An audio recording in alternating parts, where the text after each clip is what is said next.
E é muito interessante, eu que vim de São Paulo pra cá, e é muito bizarro ver isso, que é uma das coisas que me chocou foi, aqui a natureza impacta na vida de vocês. Quando chove, faz diferença. Quando a maré tá alta, faz diferença. Quando vai ter um ciclone, faz diferença. Em São Paulo, não faz diferença. Claro que faz, as enchentes, pô. Mas aí pode ser uma Mas a chuvinha galera se pequena vira. ou uma chuva grande. Pra gente, a natureza não impacta, ela tá distante. Entende o que eu quero dizer? Ah, tá. Mas eu ia dizer, pô, impacta. Às vezes para todo o trânsito porque tá chovendo, a natureza impacta. É, mas aí a gente reclama do trânsito e da cidade, que é mal planejada. A gente não vê a natureza, a gente não se molda em São Paulo pelo que tá acontecendo na natureza e a gente não consegue comer sazonal, porque a gente nem lembra que isso existe. Sim. Entendeu? Aqui, quando eu vejo todo mundo... Isso é uma comparação que é nítido. Todo mundo é mais atento pro que tá acontecendo no mundo não da cidade, não construído, mas natural. Todo mundo aqui é mais atento. Desde saber para que lado tá o vento. Pergunta para... Eu te dou 10 mil reais se você perguntar para 10 paulistas para que lado tá o vento e algum deles acertar. Não sabe. Então, é um ambiente completamente virtual. Controlado, um laboratório. Controlado. Então, quando você fala do boizinho que você conheceu, é um desespero, que é como assim? Saca? Não faz sentido nenhum. E é uma mudança que ativa uma parte primal do cérebro, que se a pessoa faz isso, ela começa a enxergar um mundo diferente. Eu estava te ouvindo falar, e eu acho que talvez um dos grandes distúrbios do nosso jeito de se alimentar é um jeito de se alimentar através da conveniência, né? Uhum. Pensei nas conveniências, né? O que tem dentro de uma conveniência, pô, é absurdo, né? E dessas alimentações conveniente para quem? Conveniente para quem, afinal, né? E aí eu estava te ouvindo falar da minha família de agricultores e que, puxa, né? Era suado, era complexo. Mas também a tua família estava produzindo alimentação para alimentar Muita gente. 1.000 pessoas, 2.000 pessoas, uma família de 5 pessoas produzindo para 1.000 pessoas. É claro que vai ser distorcido. Claro que o pessoal do campo está sobrevivendo, está sofrendo, né? E aí eu percebo que, na medida que a massa crítica vai ampliando a consciência, por exemplo, eu tenho 4 amigos, 4 sócios, que são pessoas que zero precisam plantar. São pessoas que se realizaram profissionalmente e que expandiram a consciência. E justamente por conta disso, se compreendeu que, cara, o único jeito de eu evoluir mais é realmente eu ir em direção à terra, em direção a cultivar a terra, regenerar a terra.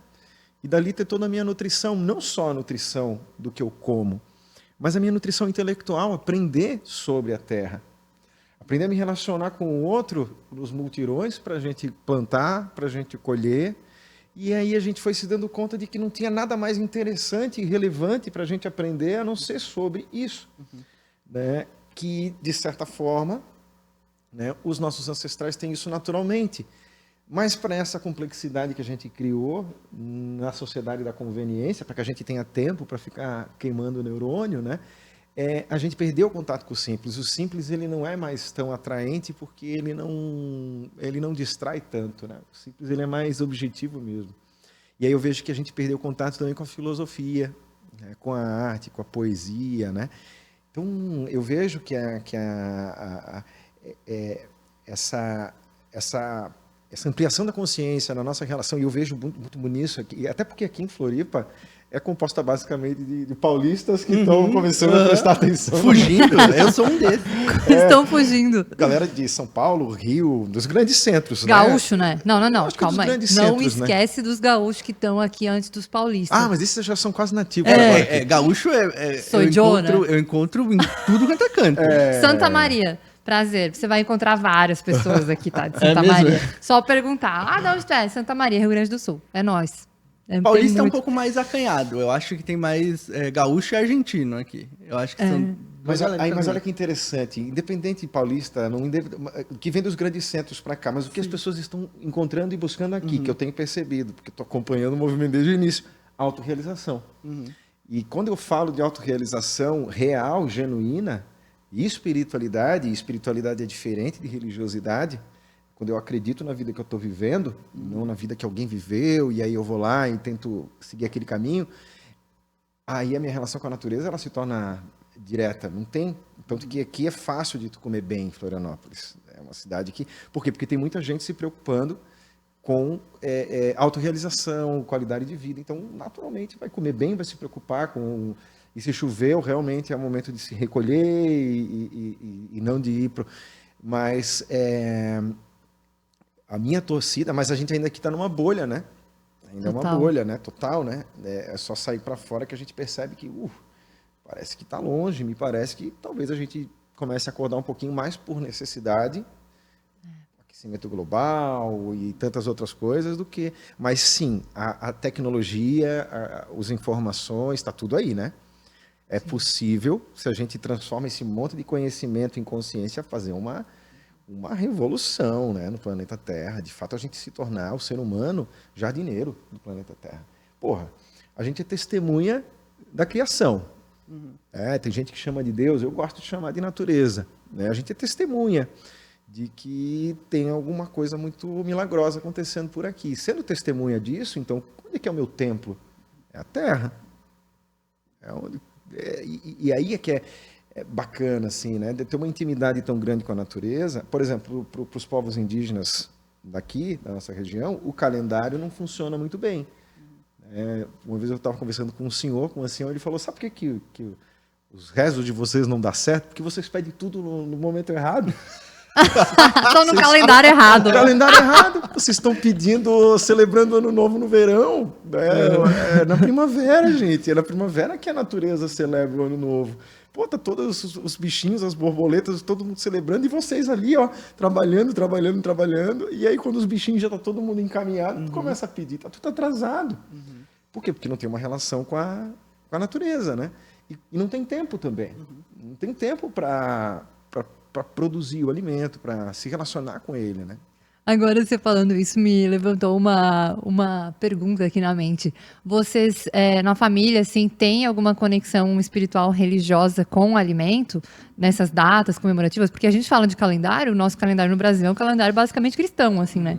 Natal, Ano Novo e tal. E eu sou filha de uma mulher que se chama Cláudia de Deus, e ela é ateia. Acredita zero em Deus. Cláudia de Deus. Ela não acredita, não. E ela acredita na natureza. Mas é só mudar o nome, né? Do nome do influenciador dela. A mesma coisa. É o básico. E o meu pai, hoje ele é evangélico, né? Ele é uma pessoa bastante religiosa, pastor e tal. E esses dois universos me trouxeram muitos aprendizados em relação à minha mãe, bruxa total, assim, bruxona da natureza. E muito desconectada dessas coisas, e o meu pai bastante religioso, em função que ele foi alcoólico, e a religião resgatou bastante ele nisso, e eu vejo valor nisso para ele, né? E dentro da minha concepção, assim, eu vejo as datas celebrativas muito importantes, mas ainda me conecto mais com as viradas de ciclo de estação e tal.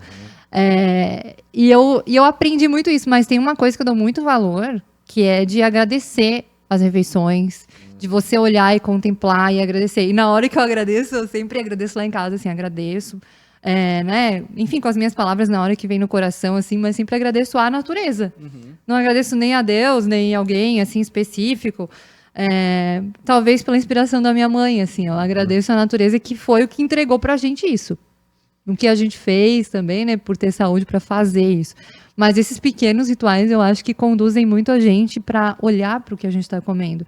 E às vezes a gente aprendeu isso quando era criança, tipo rezar antes de dormir, agradecer, pequenos rituais no dia que fazem a gente, tipo, aterrar e tipo, cara, não, eu tenho que olhar para essa comida antes de só engolir ela, né?